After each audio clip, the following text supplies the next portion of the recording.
ইতিহাসের এক মহামহিমান্বিত মুহূর্ত। আরবের মরুর বুকে অন্ধকার যুগের অন্তরালে জন্ম নিলেন সেই মহাপুরুষ, যার আগমনে বদলে গেল দুনিয়ার চেহারা। রাসূলুল্লাহ সাল্লাল্লাহু আলাইহি সাল্লামের জন্মের সময় পৃথিবী জুড়ে ঘটেছিল কিছু বিস্ময়কর ঘটনা, যা আজও ইতিহাসের পাতায় অমর হয়ে আছে। আসুন আমরা জানি সেই অলৌকিক ঘটনাগুলোর কাহিনী। হজরত আয়েশা রাদিয়াল্লাহু আনহা বর্ণনা করেন, জনৈক ইহুদি ব্যবসার উপলক্ষে মক্কায় অবস্থান করত। যে রাতে রাসূলুল্লাহ সাল্লাল্লাহু আলাইহি ওয়াসাল্লাম জন্মগ্রহণ করলেন, এরপর ইহুদি কোরাইশদের এক সভায় উপস্থিত হয়ে জিজ্ঞেস করল, এ রাতে কোনো ছেলে সন্তান জন্মগ্রহণ করেছে? কোরাইশরা বলল, আমরা তো জানি না। ইহুদি বলল, একটু খবর নিয়ে দেখো, কেননা আজ রাতে এই উম্মতের নবী জন্মগ্রহণ করেছেন। তার দুবাহুর মাঝখানে একটি চিহ্ন আছে। তিনি দুরাত পর্যন্ত দুধ পান করবেন না, এজন্য যে জনৈক জিন্নগ্রস্ত তার মুখে আঙ্গুল প্রবেশ করিয়েছিল। লোকজন দ্রুত ওই সভা থেকে উঠে অনুসন্ধান শুরু করল। জানা গেল যে আবদুল্লাহ ইবন আব্দুল মুত্তালিবের একটি পুত্র সন্তান জন্মগ্রহণ করেছে। ইহুদি বলল, আমাকেও নিয়ে গিয়ে দেখাও। ইহুদি যখন তার দুবাহুর মাঝখানে ওই চিহ্ন দেখল, তখন জ্ঞান হারিয়ে ফেলল। হুঁশ ফিরে আসার পর সে বলল, নবুয়ত বনি ইসরায়েল থেকে চলে গেছে।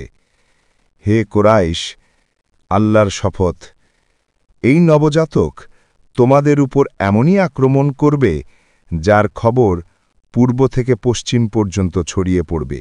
ওই রাতে এ ঘটনাও সংঘটিত হল যে পার্শ্ব সম্রাটের প্রাসাদে ভূকম্পন হল এবং প্রাসাদের 14টি গম্বুজ ধসে পড়ল, আর পারস্যের 1000 বছর ধরে প্রজ্জ্বলিত অগ্নিকুণ্ডটি নিভে গেল এবং রাজকীয় অনুষ্ঠানাদি প্রদর্শন বন্ধ করা হল। অবশেষে উজিরগণ ও রাষ্ট্রের গণ্যমান্য ব্যক্তিদের নিয়ে সভার আয়োজন করা হল। ওই দরবারেই এ সংবাদ পৌঁছল যে অগ্নিকুণ্ডটি নিভে গেছে। সম্রাটির পেরেশানি এতে বৃদ্ধি পেল। এদিকে এক সভাসদ দাঁড়িয়ে বলল, গত রাতে আমি স্বপ্নে দেখেছি যে দুর্দান্ত উঁক আরবি ঘোড়ার দলকে হাঁকিয়ে দজলা নদী পার হয়ে সমগ্র রাজ্যে ছড়িয়ে পড়েছে। সম্রাট তাকে জিজ্ঞেস করলেন, এ স্বপ্নের ব্যাখ্যা কি? সভাসদ বলল, সম্ভবত আরবের দিক থেকে কোনো বিরাটাকায় ঘটনা প্রকাশ হতে যাচ্ছে। সম্রাট শান্তি এবং স্বস্তির জন্য নুমান ইবন মুনজিরের নামে ফরমান পাঠালেন যে কোনো বিজ্ঞ আলিমকে আমার নিকট প্রেরণ করো, যে আমার প্রশ্নাবলীর জবাব দিতে পারবে। নুমান ইবন মুনজির তৎকালীন জগৎশ্রেষ্ঠ আলিম আব্দুল মসি গাসসানীকে দরবারে প্রেরণ করলেন। আব্দুল মসি দরবারে উপস্থিত হলে সম্রাট বললেন, আমি যে বিষয়ে আপনাকে প্রশ্ন করতে চাচ্ছি, সে বিষয়ে আপনি কিছু জানেন কি? আব্দুল মসি জবাব দিলেন, আপনি প্রশ্ন করুন।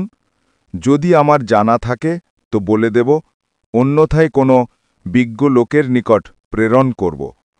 বাদশাহ তখন সমুদয় ঘটনা বর্ণনা করলেন। আব্দুল মসি বললেন, এর ব্যাখ্যা সম্ভবত আমার মামা সাতিহ দিতে পারবেন, যিনি বর্তমানে সিরিয়ায় বসবাস করছেন। সম্রাট তাকে নির্দেশ দিলেন যে আপনি স্বয়ং আপনার মামার কাছে গিয়ে এগুলোর ব্যাখ্যা নিয়ে আসুন। আব্দুল মসি যখন তার মামা সাতিহের নিকট পৌঁছলেন, তখন তার অন্তিম সময়ে উপস্থিত, কিন্তু হুঁশ তখনও অবশিষ্ট ছিল। আব্দুল মসি গিয়ে তাকে সালাম দিলেন এবং কয়েক পংক্তি কবিতা আবৃত্তি করলেন।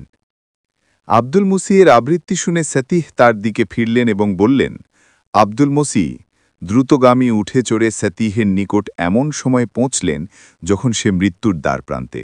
তোমাকে সাসানীয় সম্রাট তার প্রাসাদে ভূমিকম্প, অগ্নিকুণ্ডে নিভে যাওয়া এবং সভাসদের স্বপ্নের কারণে এখানে পাঠিয়েছেন। শক্তিশালী উট আরবীয় ঘোড়াকে টেনে নিয়ে যাচ্ছে এবং দজলা নদী পার হয়ে সমস্ত শহরে ছড়িয়ে পড়ছে। হে আব্দুল মসি, মনোযোগ দিয়ে শোনো। যখন আল্লাহর বাণী বেশি বেশি তিলাওয়াত হতে থাকে, ষষ্ঠীধারী প্রকাশ পায়, আসমানি প্রশস্ততা প্রকাশ পায়, সওয়া নহর শুষ্ক হয়ে যায় এবং পারস্যের বংশের কিছু পুরুষ ও কিছু স্ত্রীলোক কেবল গম্বুজের পরিমাণ বাদশাহী করবে আর যে বস্তু আগমনকারী তা সম্ভবত এসে গেছে। এই কথা বলেই সাথীহ মৃত্যুবরণ করলেন।